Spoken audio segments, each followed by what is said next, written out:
Reading کرواتے ہیں نہیں کرواتے؟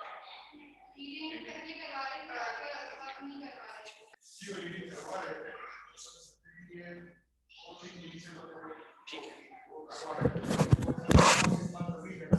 کورس کا وہ ہے، میں ان سے بات کروں گا. کورس کور تو نہیں ہو سکتا تو کم از کم جتنا کریں اور اچھے طریقے سے ہم کر لیں انشاءاللہ. میں ریکویسٹ کرتا ہوں کہ تھوڑی پیس سلو کر کے آپ لوگوں کو زیادہ انشاءاللہ قرات کا بھی موقع دیں. اور اگر آپ کے کوئی مسائل وغیرہ ہوں میں ان کو یہ کہہ دوں گا کہ کچھ جو تھوڑے ابواب کم اہمیت کے حامل ہوں ان کو کہیں اسکپ کر دیں. جو زیادہ ایسی اہم چیزیں ہیں جو کہ ہماری عملی زندگی سے زیادہ تعلق رکھتی ہیں یا زیادہ فریکوینٹ، لیکن اہم تو ہر چیز ہے، ظاہر سی بات ہے. حدیث نبوی صلی اللہ علیہ وسلم میں کوئی چیز بھی غیر اہم نہیں ہے.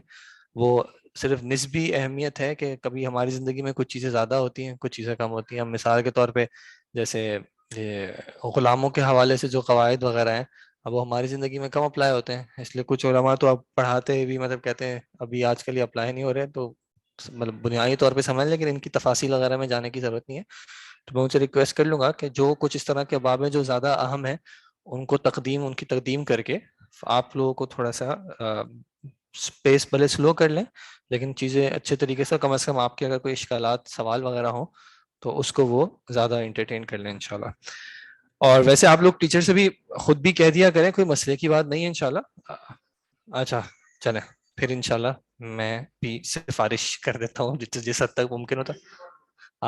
آپ کا بھی نوٹس کروا دوں گا کہ آپ کو شکوہ نہیں ہے. ہاں تیز اچھا ٹھیک ہے جی ٹھیک ہے. دیکھیں ایک یہ کہیں نہ کہیں احادیث کے ساتھ یہ معاملہ ہوتا ہے، کیونکہ احادیث عام طور پہ یعنی ویسے ہی کتب حدیث آپ نے دیکھا ہو کہ بہت طویل زیادہ بھی ہوتی ہیں. قرآن سے زیادہ جو ہے وہ آیات سے زیادہ جو ہے وہ احادیث ہے. تو وہ سلیبس کیا مطلب ویسے ہی احادیث میں جو کہ ایک ہی چیز کے بارے میں مختلف پہلوؤں سے اور کہیں پہ تکرار بھی ہوتی ہے وہی حدیث تھوڑا سا مختلف ورڈ کے ساتھ. تو کبھی ایسا ہوتا ہے کہ چونکہ میں خود بھی اسٹوڈنٹ ہوں اس لیے میں آپ کو یہ بتا رہا ہوں. جی جی وہ تو ٹھیک ہے.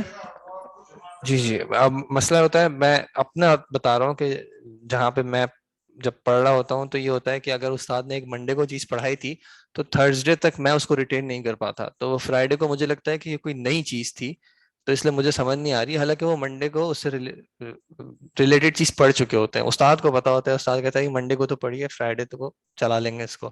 تو وہ مجھے ایسا لگتا ہے کہ بھائی استاد نے صحیح طرح نا ٹائم نہیں دیا، وہ کہیں مصروف ہے وہ ہے.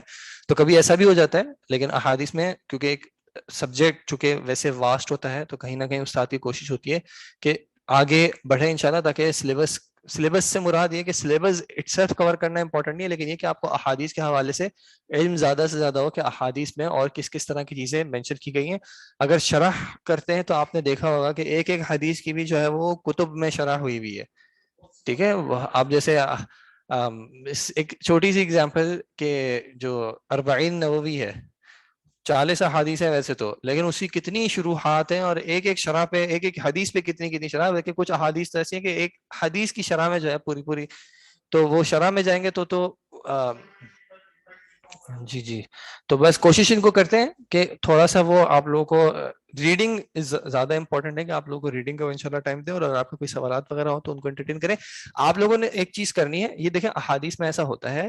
اب مثال کے طور پہ حدیث چل رہی ہوگی کون سی، الماء طہور، یا اس کی کون سی حدیث ہے سمندر کے حوالے سے، ماء البحری طہور ماؤہ والحل میتتہ، ایسے ہی کچھ کلمات ایسے ہیں کہ اس کا پانی پاک ہے اور اس کا میتہ جو ہے وہ حلال ہے.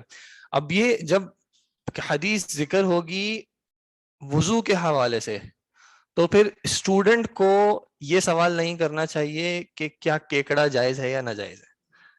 ٹھیک ہے، حالانکہ حدیث کے ٹاپک میں ہے، الحل میتتہ ٹاپک میں ہے، لیکن اسٹوڈنٹ کو یہ سوال ابھی نہیں کرنا چاہیے. کیونکہ وجہ کیا ہے کہ کلاس میں ٹاپک کیا چل رہا ہے، وضو کیا، طہارت کے حوالے سے. طہارت کے حوالے سے جو حدیث میں استدلال ہے، ورنہ ایک ایک حدیث میں جو چیز آئے گی اگر آپ اس کی ڈیٹیل میں چلے جائیں گے پھر وہاں پہ نہیں انہوں نے تو کہا کہ کیکڑا ایسا نہیں ہے. اچھا اس کے جی تو مگرمچھ بھی آ جاتا ہے. مگرمچھ تو پتہ نہیں کیوں لوگوں کو کھانا کس کو ہوتا ہے جو جی تو یہ اسٹوڈنٹ کی جی تو اسٹوڈنٹس کو یہ کوشش کرنی چاہیے کہ دیکھیں جو ٹاپک چل رہا ہے نا اس سے ریلیونٹ آپ کا سوال ہو. اگر اس سے ریلیونٹ سوال میں استاد آپ کو جواب نہیں دے رہا تب آپ کا حق بنتا ہے. لیکن اگر آپ اس کے علاوہ سوال کر رہے ہیں نا تو یہ محل نہیں ہے وہ سوال کرنے کا. ٹھیک ہے, یعنی اگر استاد وہاں پہ آپ کے اس سوال کو اگنور کرتا ہے تو اس کا حق بنتا ہے. آپ شروعات بھی دیکھ لیں, بلکہ آپ ایسا ہوتا ہے آپ حدیث کی شرح یا خاص کر فقہی معاملات میں جب کتابیں لکھی جاتی ہیں تو حدیث لکھیں گے, جو ان کے باب سے ریلیٹڈ چیز ہے اس کی تو پوری تفصیل لکھیں گے, اور جو آگے کا پورشن آ رہا ہے تو وہ یہ کہہ دیں گے کہ اس کی شرح جو ہے وہ اس کے ریلیونٹ باب میں آئے گی. تو یہی مقصد ہے کہ بھائی اس کو جب وہاں پہ میں بیان کروں گا, یعنی کسی کو اگر اس حوالے آپ کو پتا کرنا ہے کہ بھائی کھانے کے حوالے سے سمندری کھانا حلال ہے یا نہیں ہے, تو آپ اس کو طہارت کے باب میں تو نہیں ڈھونڈیں گے نا, آپ اس کو کھانے پینے کے باب میں ڈھونڈیں گے, تو اس کی شرح بھی آپ وہاں پہ سرچ کریں. تو یہ آپ لوگوں نے بھی تھوڑی کوشش کرنی ہے کہ جو ٹاپک چل رہا ہے, دیکھیں سوالات تو آتے ہیں, سوالات تو یہ ایک اچھی بات بھی ہے کہ آپ کو سوالات آئیں, سوالات انسان کے ذہن میں جنریٹ ہو, لیکن آپ کو بھی تھوڑا سا سفٹ آؤٹ کرنا ہے کہ کون سا سوال کس جگہ پہ مناسب ہے یا نہیں. مناسب آپ کی ہو سکتا ہے بالکل ضرورت ہو سکتا ہے آپ وطر کی نماز اس وجہ سے نہ پڑھ پا رہے ہو کیونکہ آپ کو واضح نہیں ہے کہ بھائی کتنی رکعتیں پڑھنی ہے, اس کی کیفیت کیا ہے, لیکن آپ اس کو طہارت کے معاملے میں ان اللہ وطر یحب الوطر میں اگر آپ یہ سوال کریں گے تو پھر وہ ایک مسئلہ کر سکتا ہے. آپ اس کو الگ سے کر لیں, آپ کو اور بھی پلیٹ فارمس ہیں, آپ الگ سے سوال بھیج دیں, انشاءاللہ اس کو جواب دلوا دیں گے.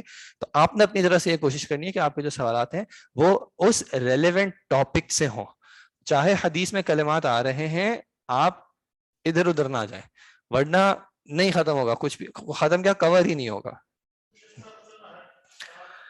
جی جی وہ طہور ما هو الحل میں جی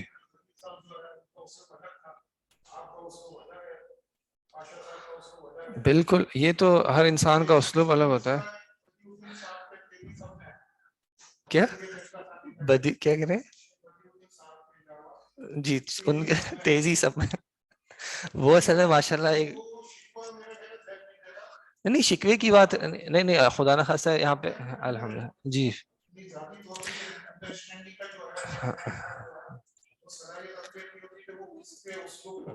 بالکل یہ بات بھی صحیح ہے, بالکل یہ بات بھی صحیح ہے کہ ایک انسان کے اپنی ایک پریفرنس, وہ ذوق کہہ لیں کچھ, اس کو مزاج ان کو بالکل, یہ بالکل کوشش کرنی چاہیے کہ انسان اپنے آپ کو ڈھالے. جو سامنے والے خاص کر اساتذہ میں اور شیوخ میں اگر کوئی چیز ایسی ہمیں مل جاتی ہے کہ بھائی وہ مجھے ان کا طریقہ پسند نہیں آ رہا, بالکل اس کی کوشش کرنی چاہیے. بالکل یہ 100% بات صحیح ہے کہ ہمیں یہ کوشش کرنی چاہیے. اور آج کل تھوڑا مسئلہ ہمارے ساتھ یہ ہو گیا ہے کہ جس طرح ہم ٹی وی کا چینل چینج کرتے ہیں نا کہ بھائی یہ والا جس میں مزہ ایڈ آ رہی ہے چلو چینج کر دو, اور اب تو اور آسان ہو گیا ہے کہ وہ اب آپ کے پاس پورا کنٹرول ہے کہ بھائی یہ مووی نہیں دیکھنی, بیک کرو دوسری لگا لو. تو اس طرح ہم شیوخ میں بھی کرنا چاہتے ہیں, یار یہ والا پسند نہیں آ رہا, اس کو چینج کر کے دوسرا کر لو. تو ہمیں اس عادت پہ اپنے کنٹرول کرنے کی کوشش کرنی ہے, بالکل کوشش کرنی ہے. اور یہی ایک تربیتی جو ایک بات ہوتی ہے, کم از کم آپ جہاں پہ تدریس کر رہے ہو یا پڑھ رہے ہو تو وہاں پہ آپ کو بھی اس چیز پہ ہونا چاہیے. لیکن کہیں نہ کہیں اسٹوڈنٹس کا بھی کسی حد تک دیکھیں, ہم اسٹوڈنٹس کو ان کے سیاق سے پورا نکال نہیں سکتے. اب ایک اسٹوڈنٹ جس نے مثال اس زمانے میں پڑھا ہے, اب وہ اسکول پڑھے, کالج پڑھے, یونیورسٹی پڑھے, تو ان کا بھی نا ایک 10 15 یا 20 سالوں کا ایک عادت بن گئی ہے کہہ لیں کہ اب ان کا دماغ اس طریقے سے چلنے لگا ہے. تو ہم یہ بھی نہیں ایکسپیکٹ کر سکتے کہ وہ کمپلیٹلی طور پہ اپنے آپ کو فوراً چینج کر لیں. اسی لیے کسی حد تک اس کو بھی بیلنس آف کرنا پڑتا ہے. کوشش کریں اب جیسے مثال کے طور پہ زمین پہ بیٹھ کے پڑھنا, ٹھیک ہے, اکثر ہم میں سے اس کے عادی نہیں ہوتے, چاہے اچھی بات ہم سمجھیں چاہے زیادہ ہم سے, لیکن کہیں کہیں پہ ہم پریکٹیکلی اپلائی نہیں کر پاتے. تو اس کا یہ مطلب نہیں ہے کہ ہم ان کو کہ نہیں آپ ہی زمین پہ بیٹھنے کی کوشش کریں, لیکن چونکہ ان کا بھی ایک سیاق رہا ہے, وہ 10 15 سال سے ایک شخص ایک طریقے سے چیز کو کرتا ہوا ہے, تو اس کو بھی تبدیل کرنا مشکل ہوتا ہے, پڑھانے والے کو بھی وہ ایک طریقے سے پڑھاتے آ رہے ہیں. تو اب یہ کچھ نہ کچھ مکس اینڈ میچ, تو پھر جو انہوں نے کہا کہ سب مجھ سے کمپلین کرتے ہیں, کمپلین کی بات نہیں ہے, کوئی اس میں شکایت کی بات نہیں ہے, یہ میں اس کو سجیشنز کے طور پہ ہی دیتا ہوں. کیونکہ اگر ایک اسٹوڈنٹ کو بھی ایسا فیل ہو رہا ہے, دیکھیں الحمدللہ یہ بات میں یقین سے کہہ سکتا ہوں کہ یہاں پہ جو اساتذہ ہیں وہ الحمدللہ ہمارے ساتھ اتنے کوآپریٹو ہیں, اور خوش مطلب خود اس چیز سے خوش ہوتے ہیں کہ اگر ان کو سجیشن ملے کہ وہ خود کس طرح جو ہے وہ اپنے اندر یہ تبدیلی یا بہتری اس اعتبار سے لائیں کہ مخاطب جو ہے ان تک ان کی بات زیادہ بہتر طریقے سے پہنچ جائے.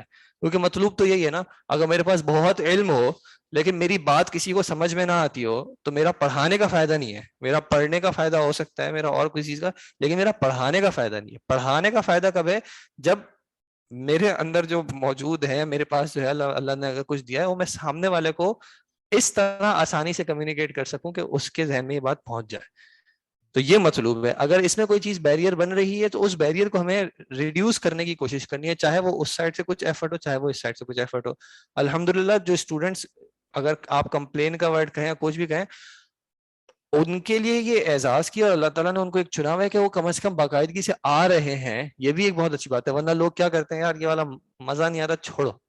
اور آپ کو پتا ہے کہ یہ چھوڑنا جو ہے وہ زیادہ آسان ہے. ایک تو یہ کہ ویسے جنرلی ہی کسی معاملے میں استقامت رکھنا مشکل کام ہے. آپ کو یہ وہی اچھا ہیلدی کھانا کھانا, ہیلدی لائف اسٹائل, وہ ویسے ہی مشکل ہے. پھر دین کے معاملے میں اور مشکل ہے, کیونکہ شیطان اور لگا ہوا ہوتا ہے, یار وہ تو ٹائم ویسٹ کرتے ہیں, چھوڑو یار, اس سے بہتر ہے تم گھر پہ بیٹھ کے یہ کر لیتے, زیادہ اچھا تھا. پھر ایک دن وہ آن لائن کہہ دے گا, آن لائن اٹینڈ کر لیتے, کہے گا آج چلو وہ امی کی بات ماننا ضروری نہیں, امی نے کہا تھا یہ کر لو, امی کی بات. اچھا اگلے دن وہ مہمان آ جائیں گے, پھر وہ یہ, تو پھر وہ الحمدللہ جو اسٹوڈنٹس باقاعدگی سے کر رہے ہیں, محنت کر رہے ہیں, اور اگر ان کے اندر ایک یہ خواہش ہے کہ ہمارے استاد جو ہیں وہ کچھ اس طرح کی تبدیلی لائیں کہ ہمیں جو ان کی بات ہے وہ زیادہ اچھے طریقے سے سمجھ میں آئے, تو ہمیں دونوں طرف یہ کوشش کرنی چاہیے. اور میں ظاہر سی بات ہے انہی استاد سے اسی اعتبار سے کہوں گا کیونکہ ان کے اندر بھی ایک خواہش ہے, مجھے محسوس بھی ہوا ہے جب بھی ان سے بات ہوئی ہے, کہ وہ بھی چاہتے ہیں کہ طلباء کے اعتبار سے جو طلباء کو زیادہ مفید ہو, زیادہ فائدہ مند ہو, اس اعتبار سے وہ بھی کوشش کریں. تو انشاءاللہ ان سے ریکویسٹ کر لیں گے, اور جس حد تک ان کے لیے ممکن ہوا اس کو اکوموڈیٹ کر لیں گے انشاءاللہ. ٹھیک ہے جناب, جزاکم اللہ خیر. بسم اللہ والحمدللہ والصلاۃ والسلام علی رسول اللہ. کل جو ہے ہم نے الظاہر والمؤول کا ٹاپک کیا تھا, اور اس میں نے آپ کو نص بھی جو ہے وہ ساتھ کلیئر کرا دیا کہ نص کلام وہ کلام جس میں کوئی غیر معنی مراد نہ ہو سکتا ہو, والظاہر والمؤول جب کلام میں کبھی اتنی کیپیسٹی ہو کہ اس میں ایک سے زیادہ معنی جو ہے وہ مراد ہو سکتا ہو, تو اس میں جو زیادہ واضح یا زیادہ کلیئر یا زیادہ اپیرنٹ یا زیادہ قریب الفہم معنی ہوتا ہے اس کو ظاہر کہتے ہیں, اور جو تھوڑا دور کا معنی ہوتا ہے اس کو مؤول کہتے ہیں. اور مؤول معنی کو لینے کے لیے ضروری ہے کہ یا تو کوئی دلیل ہو, اور دلیل میں آپ کو یہ چیز واضح رہنی چاہیے کہ اصول فقہ میں دلیل سے مراد صرف قرآن و سنت ہر جگہ پہ نہیں ہوتی. دلیل سے مراد سیاق بھی ہو سکتا ہے, لغت بھی ہو سکتی ہے, عرف بھی ہو سکتا ہے, اور یہ کہ لغت میں اس ورڈ کے اندر اس معنی کو اٹھانے کی کیپیسٹی ہو.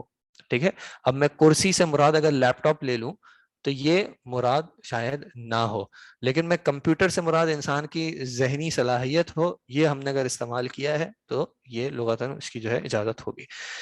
جی, الظاہر والمؤول. تعریف الظاہر لاسٹ ٹائم ہم نے کلاس میں ریڈ کرایا تھا.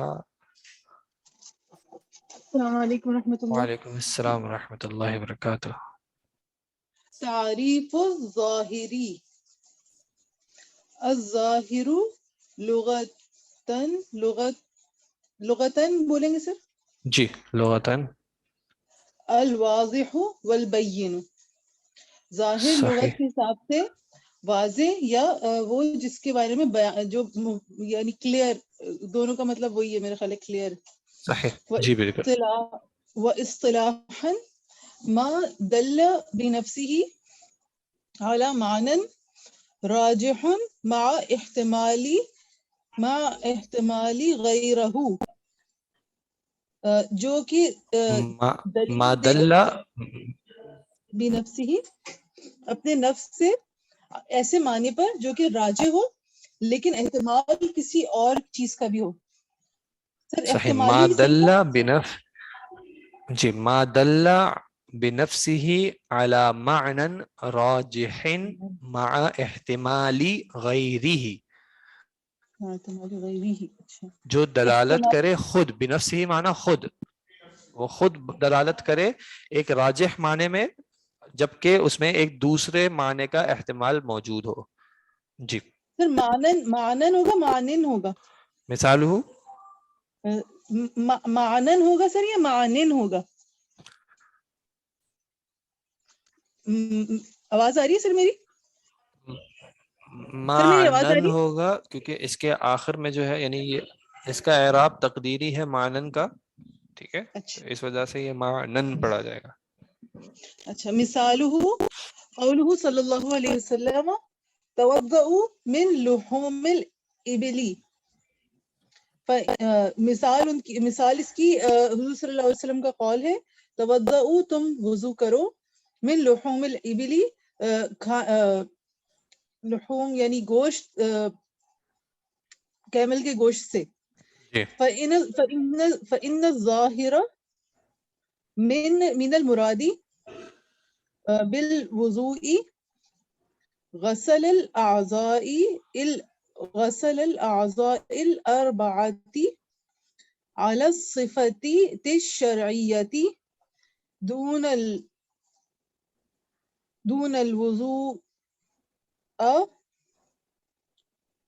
الوضوء الذي هو النظافة. والنظافت دون الوضوء الذي هو النظافہ. ٹھیک ہے جی. اللہ کے نبی صلی اللہ علیہ وسلم کا قول کہ توضؤوا وضو کرو لحوم الابل سے، تو اس میں ظاہری معنی کیا مراد ہے؟ غسل الاعضاء الاربعہ. کون سے اعضاء الاربعہ؟ کون سے والے؟ فاغسلوا وجوہکم وایدیکم وامسحوا برؤوسکم وارجلکم. تو یہ جو وضو کے اعضاء ہیں ان یعنی وضو کرنا علی صفت شریعہ، یعنی جو شرعی طور پہ وضو کرنا ہے. دون الوضوء الذی هو النظافہ، یعنی لغت میں وضو کا معنی نظافت کے لیے بھی ہو سکتا ہے، ہاتھ دھونا، ویسے جو نظافت صفائی وغیرہ کے اعتبار سے ہو سکتا ہے. تو یہاں پہ کون سا معنی مراد ہے؟ ظاہری طور پہ اگر ہم دیکھیں گے تو یہاں پہ ظاہر جو ہے وہ شرعی وضو کو لیا جائے گا. احتمال ہے کیونکہ یہ ورڈ اس پہ دلالت کر سکتا ہے، تو اس میں احتمال موجود ہے، لیکن اگر آپ اس کو شرعی وضو پہ لیں گے تو یہ اس کا ظاہری معنی ہوگا، کیونکہ شریعت میں جب حقیقت شریعہ کو مقدم کیا جائے گا. ٹھیک ہے جی. اس کو آپ اب یہاں پہ آ جائیں العمل بالظاہری. سر یہ تو نہیں ہے، کہاں ہے کہاں ہے یہ سر؟ یہ نیچے مجھے نظر پیج نہیں کے، آ رہا. جی پیج کے نیچے، پیج کے اینڈ میں ہے العمل بالظاہر. یہ بیچ کی جو چیزیں ہیں یہ آپ خود چاہیں تو پڑھ لیجیے گا. یہ انہوں نے کہا کہ جب میں نے یہ کہا تو اس سے کیا نکل گیا وغیرہ. اچھا سر ایک بات پوچھنی تھی کہ جی ایک دفعہ ہم نے اس کو خود پڑھنے کی ہاں، جب کوشش العمل کی تھی. بالظاہر. جی سر ایک بات یہ پوچھنی تھی کہ جب میں خود پڑھنے کی اس کو کوشش کی تھی تو کچھ ایسے الفاظ تھے یا جملے سے تھے یا جو کہ سمجھ بالکل نہیں آ رہے تھے. تو ایسا کوئی طریقہ ہو سکتا ہے کہ ہم آپ سے یا کسی سے کنوے کر کے وہ ہمیں واٹس ایپ گروپ میں اس کا مطلب بتا دے کوئی، کیونکہ اسٹوڈینٹس کو موسٹلی بالکل. نہیں آپ آتا وہ، جیسے ہمارا ڈسکشن گروپ ہے. آپ بالکل پوچھ لیا کریں، آپ کے پاس کانٹیکٹ نمبرز ہیں، آپ ان کو اکثر اسٹوڈینٹس بھیجتے بھی رہتے ہیں، وہ آپ اسکرین شاٹ بھیج دیتے ہیں یا ورڈ لکھ کے بھیج دیتے ہیں، اس کا سوال کر دیتے ہیں، کوئی آڈیو نوٹ بھیج دیتے ہیں، کوئی ٹیکسٹ میں بھیج دیتے ہیں. آپ بالکل بھیج سکتے ہیں. آپ جن گروپس میں ان میں ایڈمنز وغیرہ ہوں گے ان میں سے کسی بھی ایڈمن کو اگر آپ کہہ دیں استاد کا نام بتا دیں اور آپ بھیجیں تو ان تک آپ کا میسج فارورڈ کر دیں گے اور ان کا جواب آپ کو سینڈ کر دیں گے انشاءاللہ. اور میرے لیے تو آپ چاہیں تو آپ کلاس میں اگر آپ جب کلاس شروع ہو یا بیچ میں بھی آپ چاہیں کوئی سوال ایسا ہو آپ بیچ میں کر لیا کریں کہ میں یہ ورڈ یہ سینٹینس ہے اس کا معنی کلیئر نہیں ہے، انشاءاللہ ڈسکس کر لیں گے. اچھا جزاک اللہ سر. العمل بالظاہر واجب الا بدلیل یصرفه عن ظاہر. العمل بالظاہر واجب ہے سوائے اس کے کہ کوئی دلیل ہو جو اس کو پھلٹا دے اس کے ظاہر سے. پھیر دے. لأن هذه سر پلیز نیچے دوسرے پیج پہ کر دیں گے، نظر نہیں آ رہا سر. Next page. آپ کی آواز اب نہیں آ رہی، معذرت. لأن هذه طریقۃ السلف ولأنه احوط وابرأ للذمہ. احوط کا کیا معنی ہے؟ زیادہ احتیاط ہے اس میں اور ذمہ داری کو پورا کرنے میں زیادہ ہے یہ.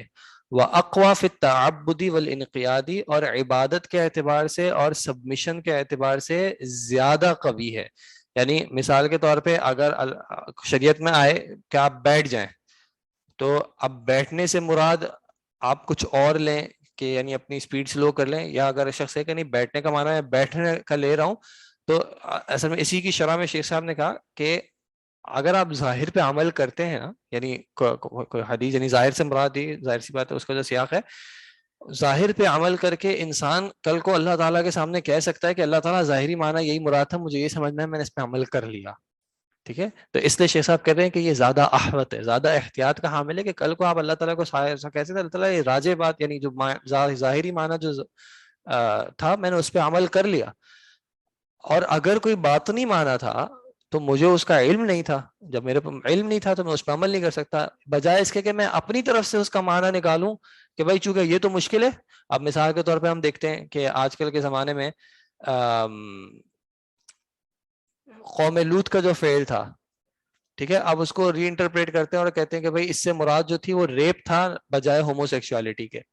ٹھیک ہے، تو ظاہری معنی جو ہے وہ اس کا ریپ کی طرف نہیں لے جا رہا، ظاہری معنی اس کا ہومو سیکشوالٹی کا. اس کا یہ مطلب نہیں کہ ریپ کو معاذ اللہ جائز قرار دیا جا رہا ہے، لیکن ہومو سیکشوالٹی اگر ظاہری طور پہ آپ کو منع لگ رہی ہے تو زیادہ احتیاط اسی میں کہ آپ اس پہ عمل کریں کہ بھائی ہومو سیکشوالٹی حرام ہے، بجائے اس کے کہ آپ اس کو ری انٹرپریٹ کرنے کی کوشش کریں. پھر اللہ تعالیٰ پوچھ سکتا ہے بھائی آپ کے پاس کیا دلیل تھی؟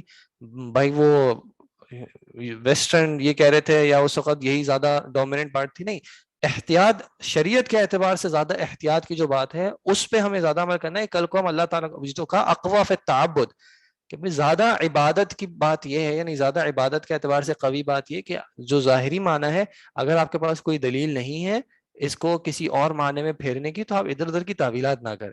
اب جیسے اس کی ایک مثال میں بیان کیا جاتا ہے کہ سورہ فجر میں آیت ہے وَجَاءَ رَبُّكَ وَالْمَلَكُ صَفًّا صَفًّا. ٹھیک ہے، جا یجیو کا معنی ہوتا ہے آنے کا، ربو کا معنی کیا ہوتا ہے؟ ربو کا آپ کا رب. تو اب آخرت کی بات ہو رہی ہے تو اس کو ہم مضارع کے یعنی صیغے کے ساتھ وہ کریں گے کہ آئے گا تمہارا رب. اب یہ تمہارا رب آئے گا، اب اس میں آپ کہیں کہ بھائی ظاہر تو یہی ہے وجا ربو کا، لیکن یہ بات سمجھ نہیں آتی کہ اللہ تعالیٰ کیسے آئے گا. تو یہاں پہ ہم مراد یہ رہتے ہیں کہ وجا امر ربک، کہ تمہارا رب کا حکم آئے گا. تو اب اس میں آپ نے کیا کیا؟ آپ نے تعویل کی کہ بھائی ظاہری جو معنی تھا ہو سکتا ہے، یعنی کلام میں یہ معنی ہو سکتا ہے کہ تم آؤ گے یعنی مطلب تمہارا حکم آئے گا، یہ معنی لیا جا سکتا ہے. اب اس کی مثال آپ اس طرح دیکھیں کہ ایک شخص کہتا ہے کہ میں نے کلفٹن میں ایک گھر بنایا. ٹھیک ہے، اب اس کی ظاہری مراد کیا ہے؟ اگر ایک عام شخص کہہ رہا ہے میں نے کلفٹن میں اپنا گھر بنایا، اب اس میں مراد یہ بھی ہو سکتی ہے کہ اس نے خود اپنے ہاتھوں سے بنایا، اور ایک مراد کیا ہو سکتی ہے کہ اس نے کسی کو پیسے دیے، کانٹریکٹ دیا، یا اس نے کسی کو حکم دیا کہ میرا گھر بنا دو، اور اس نے اس گھر، تو وہ خود کہے گا میں نے گھر بنایا. بادشاہ کہتا ہے کہ میں نے یہ محل بنایا، تو یعنی خود ضروری نہیں ہاتھ سے کیا. تو اب وجا ربک میں تمہارا رب آئے گا، اب اس میں ظاہری مراد یہ کہ رب آئے گا. اب جب آپ یہ کہیں کہ بھائی مجھے نہیں سمجھ میں آتا کہ کس طرح آئے گا، تو میں اس سے مراد یہ لے رہا ہوں وجا امر ربک، تمہارے رب کا حکم آئے گا. تو اس میں احتیاط کم ہے. احتیاط کم کیوں ہے؟ ہو سکتا ہے احتمال، اگر ہم کہیں تو احتمال ہو سکتا ہے، لیکن ظاہر کا انکار کیوں کر رہے ہیں کہ بھائی آپ کو یہ بات سمجھ نہیں آ رہی کہ آپ کا رب کیسے آئے گا؟ تو اللہ تعالیٰ نے قرآن کی جو تفسیر ہے یا شریعت کو آپ کی عقل پہ موقوف تو نہیں کیا کہ جو آپ کو بات سمجھ میں آئے گی اس حساب سے آپ مانا لیں گے. یہ دلیل اگر سلف سے آپ کو ملتی ہے، اللہ کے نبی صلی اللہ علیہ وسلم سے قول مل جاتا ہے کہ بھائی انہوں نے کہا کہ بھائی اللہ نہیں آئے گا، یہاں پہ مراد اللہ کا حکم آئے گا، تو پھر یہ مراد لی جا سکتی ہے. لیکن جب اگر اس طرح کی کوئی بات نہیں ملی تو اپنی طرف سے تعویل کرنے سے زیادہ بہتر ہے کہ انسان ظاہر پہ جائے، یہ عقیدہ رکھے کہ اللہ تعالیٰ آئیں گے. کل کو آخرت میں اللہ تعالیٰ کو ہم جواب دے سکتے ہیں کہ اللہ تعالیٰ آیت میں آپ نے یہی کہا تھا وجہ ربک، میں اپنی طرف سے بیچ میں ایک ورڈ کیوں ایڈ کرتا؟ میں اسی پہ تو یہ زیادہ مسلم بات ہے، زیادہ سیف بات ہے، اور اسی میں زیادہ کیا بولتے ہیں عاجزی بھی ہے کہ چاہے مجھے سمجھ میں آئے یا نہ آئے، اللہ تعالیٰ آپ نے کہہ دیا تو میں نے مان لیا. اذ قال له ربه اسلم قال اسلمت، جب کہا کہ بیٹے کو ذبح کر دو تو کیا کیا؟ نہیں پوچھا تو نہیں کہ اچھا یہ بھی نہیں پوچھا یہود کی طرح کہ کون سی چھری سے لٹا کے کرنا ہے، کھڑا کر کے کرنا ہے، چھری سے کرنا ہے، کس سے کرنا ہے، اچھا یہ والا بیٹا ہوا نہیں، بس رب کا حکم آیا فوراً تعمیل پہ جو ہے فوکس کیا. جو بھی فہم انسان کو، جیسے یہود بھی اگر جب اللہ تعالیٰ نے کہا کہ اذبحوا بقرہ، وہ بقرہ کر دیتے تو آگے مسئلہ ہی نہ آتا. جب وہ خود ہی اس کی ڈیٹیل میں جانا کہ یہ تو وہ پرابلم ان کے لیے جنریٹ ہوئی. تو اسی طرح شیخ کہہ رہے ہیں کہ اقوی فی التعبد، کہ اس میں آپ اپنے آپ کو گرا دیتے ہیں کہ مجھے سمجھ میں آئے نہ آئے، جو میرے رب کا جو کلام ہے، میرے نبی صلی اللہ علیہ وسلم کا جو کلام ہے، اس کی جو ظاہری مراد ہے میں اس پہ تو فوراً چلا جاؤں. پھر اگر آپ کو کوئی دلیل مل جاتی ہے کہ بھائی یہاں پہ ظاہری معنی مراد نہیں تھا, دوسرا جو تعویلی معنی مراد تھا, تو پھر آپ اس پہ چلے جائیے گا. لیکن اپنے آپ کو اس کے لیے تو قبول رکھیں کہ ظاہر میں جو ہے وہ زیادہ احتیاط ہے. ٹھیک ہے جی. وہ اقوا فی التعبد. جی ایک تو دیکھیں وہ ظاہری جو فقہی ایک اپروچ ہے اس کی بات نہیں کر رہا کہ وہ قیاس یا کسی اور چیز کو آگے بڑھانے کی بات نہیں.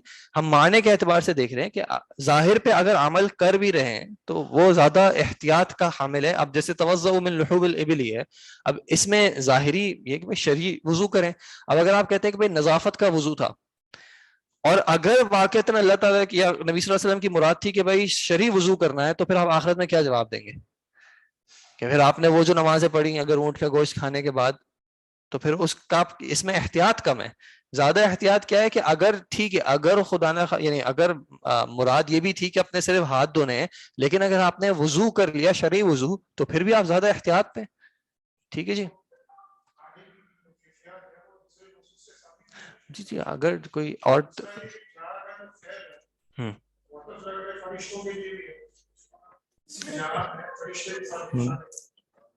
اب ہے وہ اب وہاں پہ وہ اس پہ فاعل میں عطف ہو رہا ہے یا نہیں ہو رہا, وہ ایک الگ بات ہے, وہ پھر ایک دوسری تفصیل میں چلے جائیں گے ہم. ٹھیک ہے جی. ابرا جیسے براءۃ الذمہ آپ کا بری ہونا, تو یہ ابرا اسم التفضیل پہ ہے, زیادہ بری کرنے والا ہے آپ کی ذمہ داری سے. ٹھیک ہے, جو اللہ تعالیٰ آپ کو ذمہ داری دے رہے ہیں ظاہر جو ہے وہ زیادہ آپ کو بری کرنے والا ہے اس ذمہ داری سے. اور جی جو زیادہ نیکی یا عبادت کے اعتبار سے وہ اقوا فی التعبد والانقیاد ہے. ٹھیک ہے, تعبد عبادت کرنا اور انقیاد سبمٹ کرنا ہوگا. جی تعریف المؤولی المؤول. جی آپ میں سے کوئی اگر پڑھ لے, مائک ہے. المؤول پیچھے پڑھ رہی ہوں. المؤول من الاول وهو الرجوع واصطلاحا ما حمل لفظه على المعنى المرجوح. اس کو اگر مجہول سے پڑھ لیں تو زیادہ اچھا ہے. ما حمل لفظه على المعنى المرجوح, وہ جس کے معنی مرجوح پہ اس کو حمل یعنی رکھا گیا ہے. اور اس میں شیخ صاحب نے یہاں پہ نص اور ظاہر پر دیا. نص جو ہے وہ صرف دیکھ رہے ہیں, اما النص لا يحتمل الا معنى واحد. ٹھیک ہے, شیخ صاحب نے اس کو الگ سے بیان نہیں کیا ہے, اس کی تعریف وغیرہ نہیں کی ہے. ضمناً جو ہے میں نے آپ کو بتا دیا کہ نص جو ہے وہ کلام ہوتا ہے جس میں ایک معنی کے علاوہ کچھ اور مراد ہوتی ہی نہیں ہے. ٹھیک ہے جی. اور مؤول شیخ صاحب نے کیا کہا کہ یہ وہ یعنی اس معنی پہ جو معنی مرجوح ہے, اور مرجوح میں نے آپ کو یہاں پہ بتا دیا تھا کہ یہاں پہ یہ مراد نہیں ہے جو راجح مرجوح والے ایسپیکٹ میں. یہاں پہ مرجوح سے مراد جو غیر متبادر الی الذہن ہے, جو فوراً ذہن میں نہیں آ رہا, یہ وہ والا معنی مراد ہے. اور اب آگے ریڈ کر لیں پلیز. وہ تعویل قسمان صحیح مقبول وفاسد مردود. فالصحیح ما دل علیہ دلیل صحیح. ما دل علیہ دلیل ما دل علیہ. دل فعل ہو گیا, دل فعل ہو گیا, صحیح علیہ دلیل صحیح. دل فعل ہے تو فاعل کون ہے؟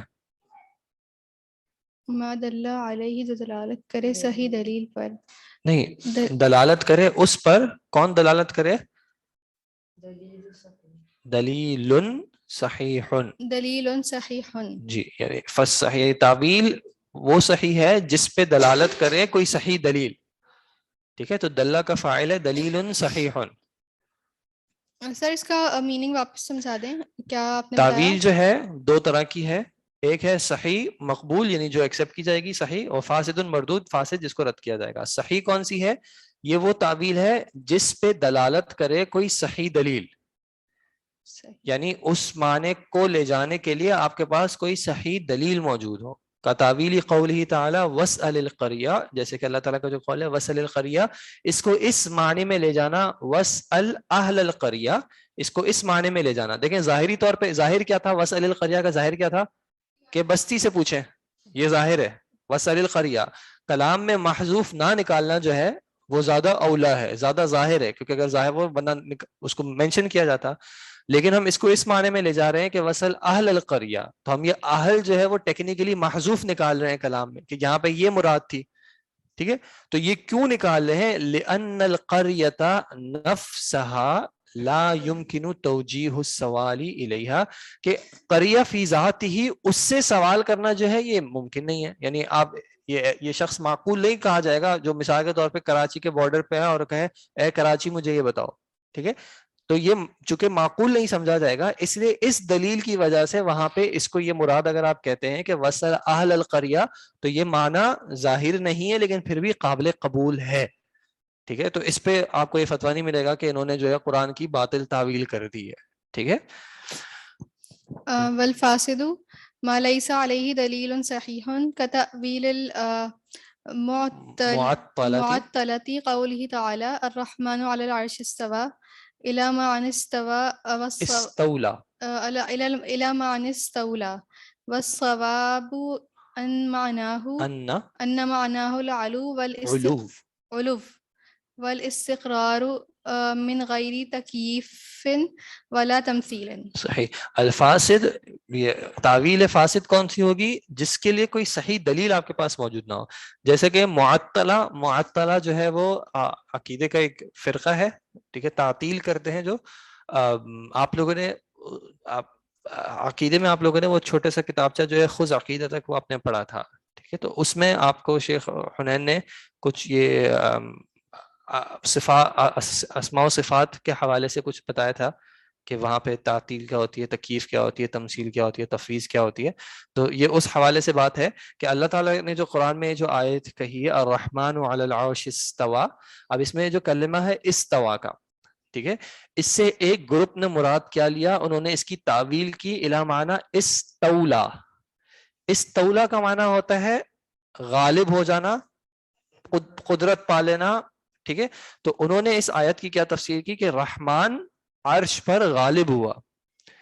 تو شیخ صاحب کہہ رہے ہیں کہ استوا کی یہ تعویل کرنا کہ اس کا معنی استولا ہے، یہ صحیح بات نہیں ہے. اور اس کے صحیح بات نہ ہونے کی کیا دلیل ہے؟ ایک تو یہ کہ یہ کلام السلف میں یہ بات موجود نہیں ہے، یعنی معطلہ سے پہلے کسی نے یہ بات کہی نہیں، نہ کسی صحابی نے کہی کہ بھائی استوا سے مراد جو ہے وہ استولا ہے، نہ کسی حدیث میں یہ آتا ہے.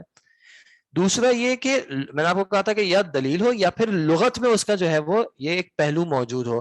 تو استولا یعنی استوا جو ہے وہ استولا کے معنی میں لغت میں بھی نہیں ہے. یعنی آپ ڈکشنری میں دیکھیں گے تو استوا کا معنی استولا نہیں ملے گا، یا کلام عرب جو ہے پہلے کا اس میں آپ کو استولا کے معنی میں نہیں ملے گا. استوا کا معنی شیخ صاحب نے کیا بتایا کہ اس کا معنی ہوتا ہے علو والاستقرار، بلند ہونا. ٹھیک ہے، کہ اس پہ بلند ہوا. الرحمن علی العرش استوى، تو رحمان جو ہے وہ عرش پہ بلند ہوا. اب ان کو مسئلہ کیا ہوتا ہے، وہ کہتے ہیں کہ بلند ہوا تو کیسے بلند ہوا؟ تو شیخ صاحب کہہ رہے ہیں کہ یہ تکییف میں نہ جاؤ. تکییف یعنی کیفا کا سوال، کیفیت نہ پوچھو، کیونکہ اسماء و صفات میں ہم کیفیت نہیں پوچھ سکتے. اللہ تعالیٰ کے ہاتھ ہیں، کیسے ہیں ہم اس کے مسئول نہیں ہیں. جیسے اس حوالے سے امام کس کا قول ہے؟ امام مالک کا قول ہے کہ الاستوا معلوم. ٹھیک ہے، یہ استوا اللہ تعالیٰ کا استوا ہے، یہ بات معلوم ہے. والکیف مجہول، اور اس کی کیفیت وہ ہمیں بیان نہیں کی گئی، ہم سے مجہول ہے. والسؤال عنہ بدعت، اور اس کے بارے میں سوال کرنا جو ہے یہ بدعت ہے. نہیں، یہ صحابہ نے اللہ کے نبی صلی اللہ علیہ وسلم سے سوال نہیں کیا کہ اللہ تعالیٰ وہ رحمان علی العرش کیف استوا، صحابہ نے سوال نہیں کیا. ٹھیک ہے، تو اس سوال کو آپ چھوڑ دیں گے کیفا. اللہ تعالیٰ کے بارے میں انسان یا اللہ تعالیٰ کی ذات کے حوالے سے انسان کوئی یہ سوال نہ کرے کیسا. ہمارا آج کے زمانے میں ہمارا ایشو کیا ہے کہ ہم چونکہ ایکسپوزڈ ہیں اس طرح کی چیزوں سے کہ بھائی وہ گریک میتھولوجی تو اس میں وہ گاڈ کا کانسیپٹ ہے، یا ہندو میتھولوجی تو اس میں گاڈ کا بھائی وہ فگر دکھا دیتے ہیں. تو کہیں نہ کہیں ہم بھی سوچتے ہیں تو ہمیں بھی ہوتا ہے یار کوئی نہ کوئی تو فگر آنی چاہیے ذہن میں معاذ اللہ. تو یہ بات نہیں ہونی چاہیے. اللہ تعالیٰ کا ہاتھ ہے، اللہ تعالیٰ کا چہرہ ہے، کس طرح کا ہے نہیں ہمیں پتا، اور ہمیں اس کے بارے میں سوچنا بھی نہیں، پتہ بھی نہیں کرنا ہے. اور جی وہ میں اس کو بتاتا ہوں، ایک سیکنڈ. ایک بات یہ کہ وہ اس کا چہرہ ہے بالکل چہرہ مبارک ہے، اور انشاءاللہ ہمیں امید ہے کہ اللہ تعالیٰ ہمیں آخرت میں جو جنت میں جو ہے اپنے چہرے کا دیدار بھی عطا کرے. اب یہ کہ کیسا ہے، میں آپ کو اگر میں بولوں کہ چونٹی کا چہرہ اور ہاتھی کا چہرہ نہیں چونٹی کا چرا اور ہاتھی کا چرا کیا دونوں میں کوئی مشابہت ہے کیا؟ یعنی کہاں ایک چونٹی کا عجیب ڈفرینٹ فیس ہے اور کہاں ہاتھی کا ایک بالکل ہی ڈفرینٹ فیس ہے، دونوں کا فیس کہلائے گا، لیکن اس میں ایک دوسرے کو سملر بھی اس کے اندر مشکل ہے. تو اللہ تعالیٰ کی ذات تو اور زیادہ اولا ہے اس سے کہ اس طرح کی کوئی مشابہت اس کو دی جائے. ہم جنت کی جو نعمتیں ہیں ہم ان کی بھی کیفیت صحیح طرح نہیں سمجھ سکتے، وہ ہمیں صرف اس طرح کی سمجھائی گئی ہیں کہیں نہ کہیں دنیا کی چیزوں سے مشابہت دے کے کہ آپ کو ایک تھوڑی سی رغبت مل جائے، لیکن اس کی حقیقت کیا ہے وہ ہمیں نہیں پتا. ٹھیک ہے، وہ ہم جیسے نبی صلی اللہ علیہ وسلم نے کہا کہ بھائی وہ ایک شخص پھل کھائے گا، آگے چلے گا، اس کو ظاہری طور پہ ایک اور ویسے ہی پھل دکھے گا تو کہے گا ابھی تو کھایا، لیکن کہے گا اس کو کھا کے تو دیکھو وہ کھائے گا تو وہ اس سے بھی زیادہ لذیذ ہوگا. ٹھیک ہے، تو یہ کچھ چیزیں ہمیں دنیا میں بیان کی گئی ہیں، حقیقت کیا ہے ہمیں نہیں پتا. تو اسی طرح اچھا جو دوسرا ایک معاملہ تھا کہ اس کی دلیل کیا ہے، تو اگر ہم یہ کہتے ہیں کہ الرحمن علی العرش استوى، استوى بمعنی استولا، کہ اللہ تعالیٰ جو ہے وہ عرش پر غالب ہوا، تو اس سے لازمی معنی کیا آتا ہے کہ اس استوا سے پہلے وہ غالب معاذ اللہ نہیں تھا، کیونکہ آپ غالب کس چیز پہ آتے ہیں؟ جس چیز پہ آپ غالب نہیں تھے. اگر آپ بائی ڈیفالٹ غالب تھے تو پھر آپ یہ نہیں کہیں گے کہ آج میں اس پہ غالب آ گیا. ٹھیک ہے، تو اسی میں وہ شیخ صاحب نے اپنی شرح میں ایک وہ ذکر کیا تھا کہ ان کے ساتھ عرب میں کوئی واقعہ ہوا تھا، وہ کسی مسجد میں گئے تھے اور وہاں پہ کوئی شخص جو ہے وہ بیان کر رہا تھا اور اس نے کہا رحمان علی العرش استوى، تو ایک جو بدو عرابی تھا جس کو دین کا زیادہ علم نہیں تھا، اس نے کہا کہ تم یہ آیت کی غلط معنی کر رہے ہو کہ استوا بمعنی استولا، کیونکہ کیسے وہ استولا کر سکتا ہے جب اس پہ کوئی چیز غالب ہی نہیں ہو سکتی، یعنی اللہ تعالیٰ معاذ اللہ کوئی چیز غالب نہیں ہو سکتی، تو یہ آپ کہنا کہ وہ کسی پہ غالب ہوا یہ نہیں ہو سکتا، وہ پہلے سے ہی غالب ہے. تو یہاں پہ استوا بمعنی العلو والاستقرار. ٹھیک ہے جی، تو یہ دلیل تعویل فاسد ہے جس کے لیے کوئی صحیح دلیل آپ کے پاس نہ ہو. ٹھیک ہے جی، تو یہ ہو گیا الظاہر والمؤول ونص اس کے ضمن آگے. ٹھیک ہے جی، اب اگر ہم تھوڑا سا چلے جائیں پیچھے، کتنا پیچھے آپ آ جائیں اصول فقہ کی تعریف پہ. اصول فقہ کی تعریف جو ہم نے دیکھی تھی کتنے گئی، یہ تھے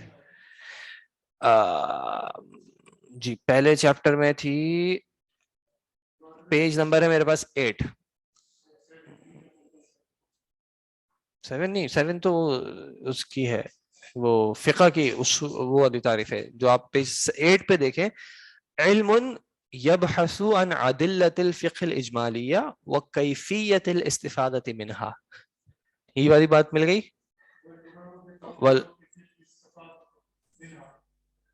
اوپر اس سے اوپر جو بولڈ میں آپ کے پاس لکھا ہے الثانی باعتبار کونہ لقبا لهذا الفن المعین فيعرف بأنه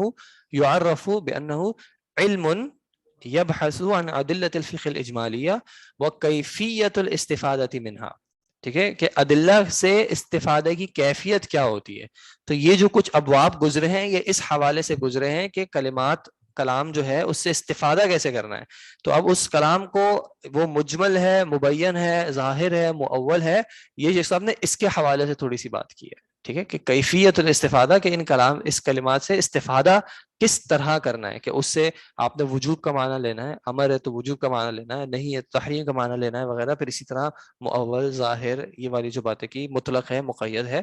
تو ابھی شیخ صاحب نے کچھ اس حوالے سے یہ جو ٹاپکس ہمارے گزرے تھے اس حوالے سے کیے تھے. ٹھیک ہے جی، اب حال المستفید وغیرہ پہ جانے سے پہلے شیخ صاحب نے ایک اور چیز بیان کی ہے، اس پہ ہم جاتے ہیں. پہلے ہم یہ دیکھ لیں نسخ کا ایک ٹاپک ہے. نسخ کا ٹاپک چونکہ ہم اصول حدیث میں بھی ویسے دیکھ چکے ہیں اس لیے ہم اس پہ زیادہ ٹائم نہیں لگا رہے. نسخ آپ کو ویسے یاد ہے کہ کیا معنی تھا نسخ کا؟ کیا تھا نسخ؟ جب کوئی حکم ختم ہو جائے.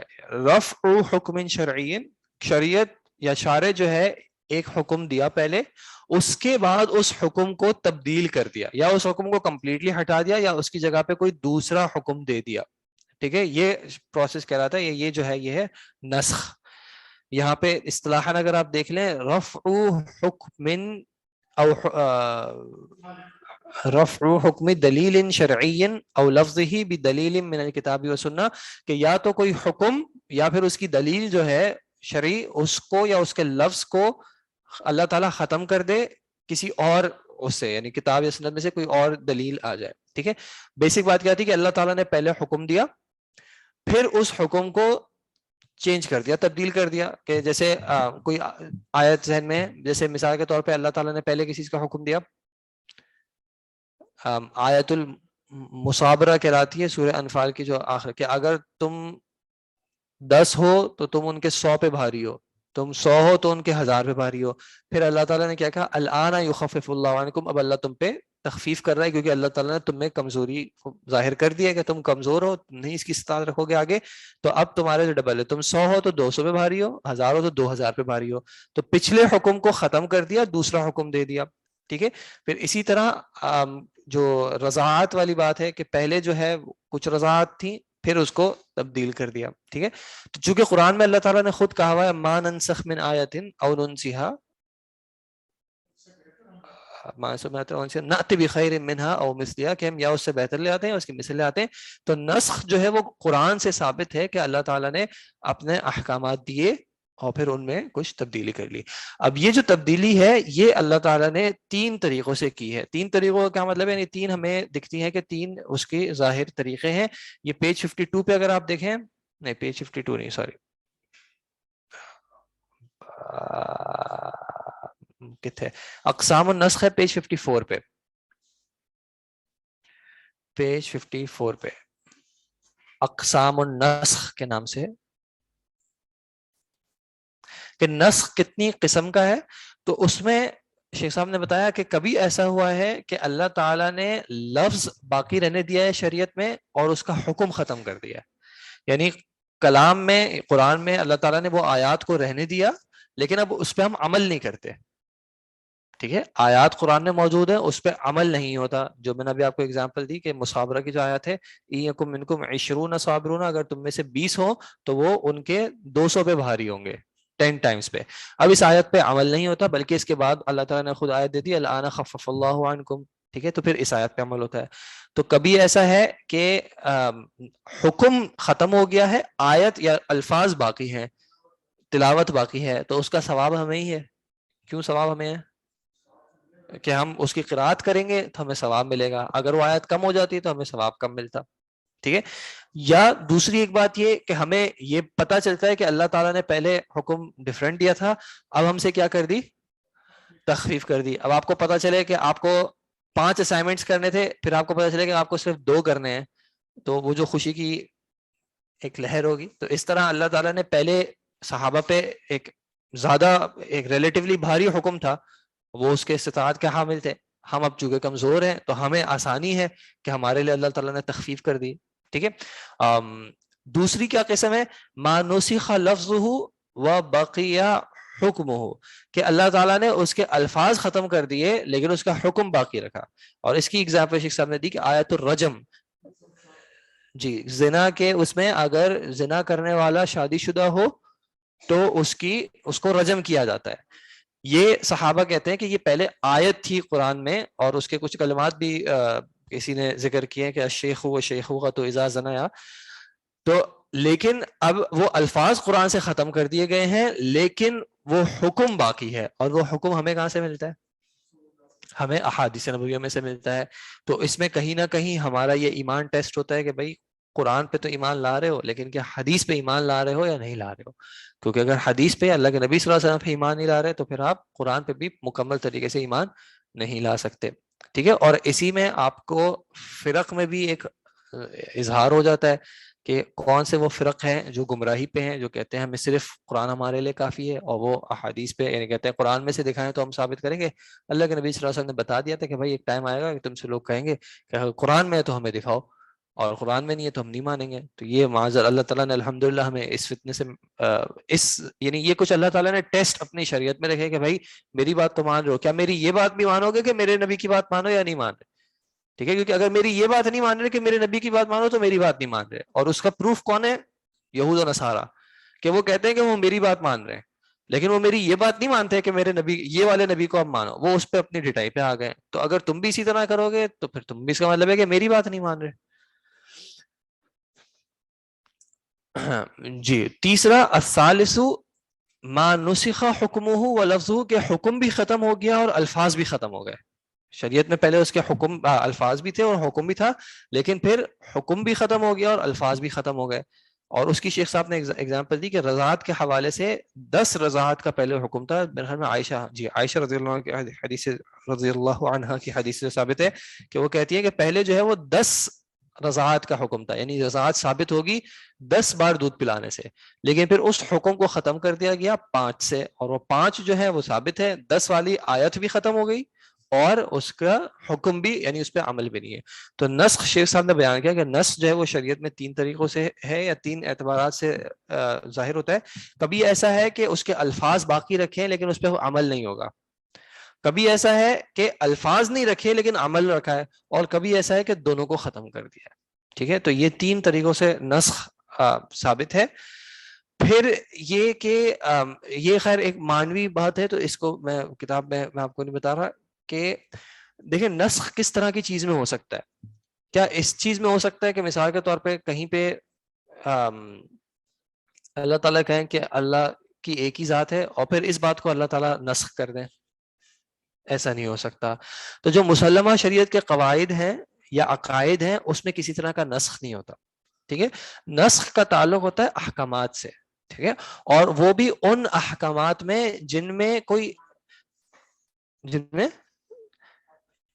کچھ احکامات ایسے ہیں جن کا فائدہ ہر زمان اور ہر مکان میں ان میں نسخ نہیں ہوتا. مثال کے طور پہ والدین کی اطاعت کرنا, ٹھیک ہے, اس کا نسخ نہیں ہوگا.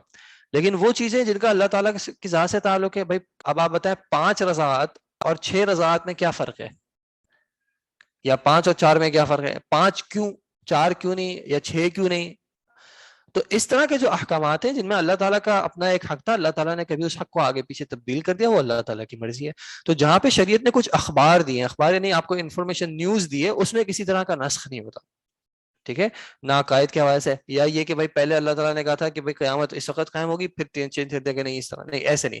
کیونکہ اس میں کیا لازم آ جائے گا کہ ایک جو خبر دی تھی ان میں سے ایک غلط تھی, اور یہ ہم عقیدہ نہیں رکھ سکتے کہ معاذ اللہ تعالیٰ کی بات میں یا نبی صلی اللہ علیہ وسلم کی بات میں کوئی بات جھوٹی ہو یا کوئی بات غلط ہو.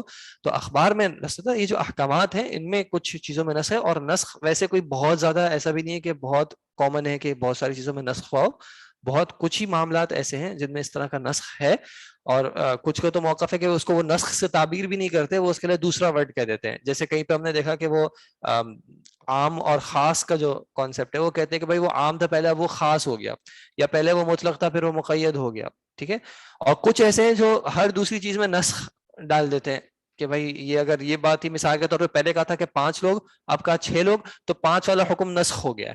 تو وہ کہتے ہیں نہیں اس طرح آپ نہ کہیں کہ 5 کہتے پھر 6 کر دیے, تو ایک کا زیادہ ایک کی ایڈیشن کر دیے. آپ یہ نہ کہیں کہ 5. اب جیسے وہ والی آیت جو ہے اس کی خمر کی یا نشے اس کی, یا ایھا الذین آمنوا لا تقربوا الصلاۃ وانتم سکارا, کہ تم نماز کے قریب مت جاؤ جبکہ تم نشے کی حالت میں ہو. تو کچھ کہتے ہیں کہ یہ آیت نسخ ہو گئی ہے.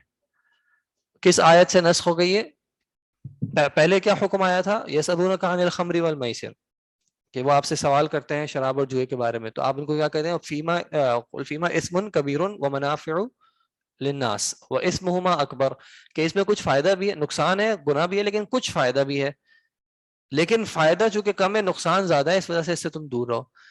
تو اس وقت شراب حرام نہیں ہوئی تھی. پھر ایک یہ حکم آیا لا تقربوا الصلاۃ وانتم سکارا, کہ نماز کے قریب نہ جاؤ جب تم نشے کی حالت میں ہو. پھر آخر میں آ گیا کہ انما الخمر والمیسر والانصاب رجس من عمل الشیطان فاجتنبوہ, سے پھر ختم ہو گیا, اب حرام ہو گئی. تو یہ کہتے ہیں کہ یہ جو آیت ہے کہ بھائی لا تقربوا الصلاۃ وانتم سکارا, یہ بھی منسوخ ہے. تو یہ منسوخ نہیں ہے, کیونکہ اس کا حکم اپنی جگہ پہ باقی ہے, کہ کوئی شخص اللہ تعالیٰ میں اپنی پناہ میں رکھے لیکن کوئی شخص نشہ کرتا ہے تو اس کو ہم یہ نہیں کہیں گے کہ نشے کی حالت میں آپ نماز کے قریب جاؤ. یہ آیت اپنی جگہ پہ باقی ہے. شراب حرام ہے, لیکن اگر کوئی شخص حرام کام کرتا ہے اس کے وجہ سے وہ نشے میں آ جاتا ہے, تب بھی وہ نماز کے قریب نہیں جا سکتا. تو کہیں پہ یہ تعویلہ یعنی اس کو ٹرمینالوجی کو جو ہے کسی نے بہت زیادہ لوزلی یوز کر لیا, تو ہر دوسری چیز پر نسخ کا ورڈ یوز کر لیا, اور کچھ نے بہت ریسٹرکٹ کیا تو انہوں نے کہا کسی چیز کا بھی نسخ نہیں ہے. تو اب اس میں اتنا فرق نہیں پڑتا, کنکلوژن سیم ہے کہ بھائی اللہ تعالیٰ نے پہلے کوئی حکم دیا, پھر اس حکم میں تبدیلی کر دی, اب وہ حکم ایپلیکیبل نہیں ہے. کچھ آیات ایسی ہیں جو کہ اللہ تعالیٰ نے رکھی, کچھ آیات ایسی ہیں جو اللہ تعالیٰ نے اٹھائی لی, اب وہ باقی نہیں رکھی, اور کچھ ایسی ہیں کہ آیت نہیں بھی ہے لیکن حدیث سے وہ چیز ثابت ہے.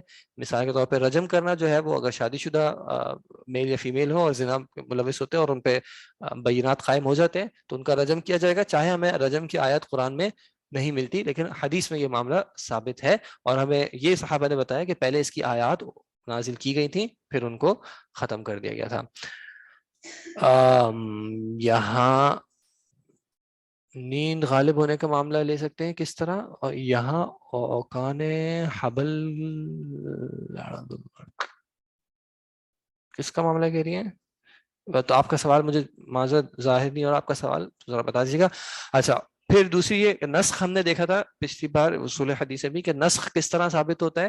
کبھی ایسا ہوتا ہے کہ اللہ کے نبی صلی اللہ علیہ وسلم خود واضح کر دیتے ہیں کہ پہلے میں نے یہ کہا تھا, اب میں اس چیز کا حکم دے رہا ہوں. جیسے قبر کی زیارت کے حوالے سے مشہور حدیث ہے کہ کنت نہیتکم عن زیارت القبور الان زوروها, پہلے منع کیا کرتا تھا, اب میں تمہیں حکم دے رہا ہوں. کبھی صحابی بتا دیں گے کہ پہلے اللہ کے نبی صلی اللہ علیہ وسلم یہ کرتے تھے, پھر انہوں نے یہ کر دیا, کہ پہلے ان کا آخر میں انہوں نے یہ معاملہ کیا.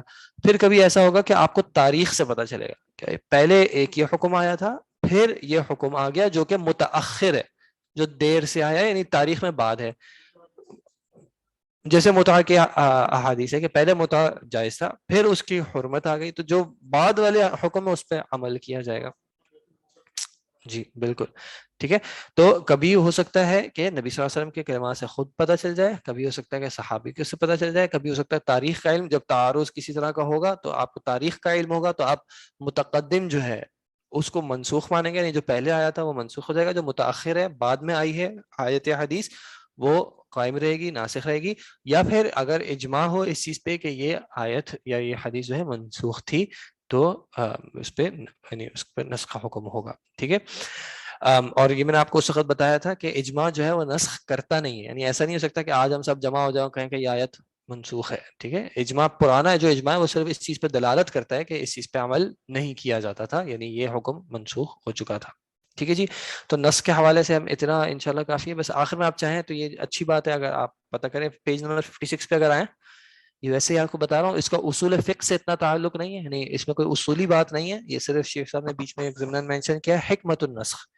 کیونکہ نسخ کے حوالے سے انسان کو سوال آتا ہے نا کہ اللہ تعالیٰ نے ایسا کیوں کیا کہ پہلے ایک بات کی پھر اس کو چینج کر کے کینسل کر کے دوسرا حکم دے دیا. تو یہ کہیں ذہن میں آتا ہے کہ یہ تو ایک طرح کا نقص ہے, کہ یہ تو انسان کرتا ہے کہ پہلے ایک چیز دی پھر مائنڈ چینج کر دیا. تو نہیں, ایسی بات نہیں ہے. اللہ تعالیٰ نے جو نسخ کیا ہے, کیونکہ اللہ تعالیٰ کا کوئی بھی عمل یا کوئی بھی بات جو ہے وہ حکمت سے خالی نہیں ہوتی. تو یہ جو نسخ کے بھی احکامات ہیں اس کے بھی کچھ فوائد ہیں. اس کے فوائد میں سے کیا فوائد ہیں؟ مثال کے طور پہ مراعات مصالح العباد, کہ اللہ تعالیٰ نے بندوں کے جو فائدے ہیں ان کا خیال کیا, ان کا لحاظ کیا ہے, کہ جہاں پہ کوئی بات ہوتی ہے, چھوٹا بچہ ہوتا ہے اس کو بات سمجھ نہیں آتی, بڑے ہو کے اس کو بات سمجھ میں آ جاتی ہے. تو اگر آپ اس کو چھوٹی ایج میں کریں گے وہ ہو سکتا ہے بغاوت کرے, بڑا ہو کے جب سمجھ گیا اب آپ نے اس کو بتا دیا. جیسے عائشہ رضی اللہ عنہ کی حدیث آتی ہے, کہتی ہے کہ اگر شروع میں ہمیں یہی آیت آ جاتی کہ بھائی زنا مت کرو اور یہ نہ کرو تو نہیں چھوڑ پاتے, مشکل ہو جاتا. بعد میں آیا تھا. اسی طرح اللہ کے نبی صلی اللہ علیہ وسلم نے کہا کہ اگر تمہاری قوم جو ہے وہ نئے اسلام میں نہ آئے ہوتے تو میں کعبے کی جو ہے تعمیر نو کا حکم دیتا اور اس طریقے سے تعمیر کرا تھا, لیکن نہیں حکم دیا. تو شریعت نے مصالح کا خیال کیا. پہلے ایک چیز ان کو اس وقت فائدہ مند تھی, مثال شراب کی بات ہے کہ بھائی اس وقت وہ نہیں چھوڑ پاتے تھے, اللہ تعالیٰ کو پتا تھا. اللہ تعالیٰ نے بعد میں اللہ تعالیٰ نے جو ہے اس کو نسخ کر دیا کہ بھائی پہلی بات کو اب ختم کر دو, کہ اب اس کا کوئی فائدہ جو ہے وہ معتبر نہیں ہے. دوسرا التطور فی التشریع حتی یبلغ الکلام. تطور یعنی ایولیوشن کا ورڈ بھی یوز ہوتا ہے کہ اس کو درجہ بدرجہ کمال تک لے جانا. جیسے ہے کہ بھائی جو اللہ تعالیٰ نے شرائع بھیجی تھی پہلے انبیاء کے لیے مختلف تھیں, پھر اس میں جیسے جیسے انسان جو ہے وہ اپنے آگے اس میں بڑھتے گئے, تو اس طرح اللہ تعالیٰ نے شریعت بھی اس اعتبار سے آگے اللہ تعالیٰ دیتے گئے, حتیٰ کہ اب وہ نبی صلی اللہ علیہ وسلم کے ساتھ وہ کمال تک پہنچ گئی ہے کہ اب اس میں کوئی چینج نہیں آئے گا. تو اسی طرح صحابہ کے بھی زمانے نبی صلی اللہ علیہ وسلم کی نبوت نے بھی شروع میں اس کو لے کے پھر اوپر جب لے گئے کہ انسان کو یہ اچانک سے بوجھ محسوس نہ ہو. جیسے شروع میں جب نماز ہوئی تو وہ 5 وقت کی نماز نہیں تھی, شروع میں شاید 2 وقت کی شاید آتی ہے, 1 وقت کی, کہ وہ کم تھی. پھر جب وہ عادت ہوئی تو پھر اسی طرح روزے میں بھی پہلے پورے ایک ساتھ 1 مہینے کے نہیں تھے, کچھ ایام خاص ایام کے تھے, پھر جو ہے وہ ان کو بتا دیا گیا. تو اس طرح جس طرح ایمان بڑھتا ہے اس طرح اللہ تعالیٰ نے پھر اختبار المکلفین باستعدادہم بقبول التحول, یعنی یہ اللہ تعالیٰ نے ایک انسان کا ٹیسٹ رکھا کہ بھائی کیا یہ میری طرف سے یعنی اتنی تمہارے اندر سبمیشن ہے کہ اگر میرا حکم چینج ہو تو تم بھی ساتھ ساتھ چینج ہو جاؤ یا نہیں. ٹھیک ہے. کبھی ایسا ہوتا ہے کہ انسان اس کو لگتا ہے کہ میں ایک اچھی چیز پہ ہوں تو اسی پہ قائم رہنا چاہتا ہے, پھر کوئی کہہ بھی رہا ہو کہ آپ تبدیل ہونے کا ٹائم آ گیا, ہو کہتا ہے نہیں. جیسے جب نیا فون آیا تھا تو وہ بٹن والا فون تھا, اب وہ اپڈیٹ ہو گیا، نہیں مجھے چینج نہیں کرنا، پھر ایک زمانہ ہے مجبوری میں چینج. تو اللہ تعالیٰ کا جب کوئی حکم آئے، اب اللہ تعالیٰ دوسرے حکم کی طرف کہہ رہے ہیں. مثال کے طور پہ جب جو تحویل کعبہ کی قبلہ کی بات ہے کہ پہلے قبلہ بھی اللہ تعالیٰ نے متعین کیا تھا کہ بھائی یہاں اس طرف رخ کر کے نماز پڑھو، پھر جب چینج کیا ہے تب بھی اللہ کا ہی حکم ہے. تو آپ سبمٹ کر رہے ہو ساتھ ساتھ یا نہیں کر رہے؟ اللہ تعالیٰ اگر حکم چینج کر دے، اللہ تعالیٰ حاکم ہے، وہ بادشاہ ہے، وہ جب دل چاہے جو دل چاہے کہہ دے، تو وہ ٹیسٹ کر رہا ہے تمہیں. تو انسان کے لیے کہ کیا وہ اس طرح اپنے آپ کو سبمٹ کر رہا ہے یا نہیں کر رہا ہے. آخری اختبار المکلفین بقیامہم بوظیفۃ الشکر اذا کان النسخ الى الاخف ووظیفۃ الصبر اذا کان النسخ الى اثقل، کہ کبھی اللہ تعالیٰ نے اگر بعد والا حکم ہلکا دیا ہے تو انسان شکر کرے اور وہ شاکر بنے، اور اگر کبھی بعد والا حکم تھوڑا بھاری ہے تو اس پہ انسان صبر کرے. اور یہ دونوں معاملات جو ہیں وہ اس کے لیے خیر کے ہیں. جیسے کہ اللہ کے نبی صلی اللہ علیہ وسلم کی حدیث ہے کہ مومن کا معاملہ عجیب ہے، جب اس پہ کوئی اچھائی آتی ہے تو وہ شکر ادا کرتا ہے اور وہ اس کے لیے خیر ہے، جب اس کے اوپر کوئی ظاہری طور پر برائی آتی ہے تو اس پہ صبر کرتا ہے اور یہ اس کے لیے خیر ہے. تو اس نص کے ذریعے شیخ صاحب نے کچھ حکمتیں بیان کی ہیں، اور جیسے آپ کو بتایا کہ یہ حکم جو ہے یہ کہیں نہ کہیں جو شخص ہوتا ہے اس کے فہم کے اعتبار سے ہوتی ہے. ہو سکتا ہے آپ کو کہیں پہ اس سے زیادہ بھی مل جائیں کہ بھائی نص میں اور بھی حکمتیں ہیں، تو اس پہ کوئی مسئلے کی بات نہیں ہے جب تک کہ وہ شریعت کے مخالف نہ ہو. تو نسخ پچھلے حکم کو کسی نئے حکم سے تبدیل کر دینا ثابت ہے قرآن و سنت سے. کبھی ایسا ہوگا کہ الفاظ باقی رہ جائیں گے، حکم ختم کر دیا جائے گا. کبھی ایسا ہوگا کہ حکم باقی رہ جائے گا، الفاظ ختم کر دیے جائیں گے. اور کبھی ایسا ہوگا کہ دونوں ختم کر دیے جائیں. نبی صلی اللہ علیہ وسلم خود بھی بتا سکتے ہیں، قرآن بھی خود بتا سکتا ہے، صحابی بھی بتا سکتے ہیں، یا پھر تاریخ کا پتہ چلنے کی وجہ سے ہم اس طرح کہہ سکتے ہیں، یا پھر اجماع جو ہے وہ اس چیز کو ثابت کر سکتا ہے.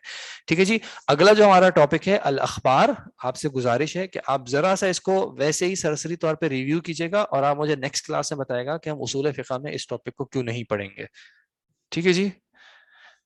ہم اس ٹاپک کو نہیں پڑھیں گے، الاخبار کے ٹاپک کو. آپ نے مجھے یہ بتانا ہے کہ ہم کیوں نہیں پڑھیں گے. ٹھیک ہے جی. نیکسٹ کلاس میں انشاءاللہ. جزاکم اللہ خیر. السلام علیکم ورحمۃ اللہ وبرکاتہ. سبحانک اللہم وبحمدک، اشہد ان لا الہ الا انت، استغفرک واتوب الیک. نہیں آپ نے دیکھے پڑھ لیجیے گا نا کہ الاخبار کو ہم کیوں نہیں پڑھیں گے. تھوڑا سا آپ آگے جائیں گے تو اس میں آپ کو انشاءاللہ واضح ہو جائے گا کہ الاخبار میں. ٹھیک ہے جناب. آپ کا مجھے سوال جو آپ نے بھیجا تھا کلیئر نہیں ہے، آپ ہو سکے تو نیکسٹ کلاس میں بالکل بتا دیں گے. جزاکم اللہ.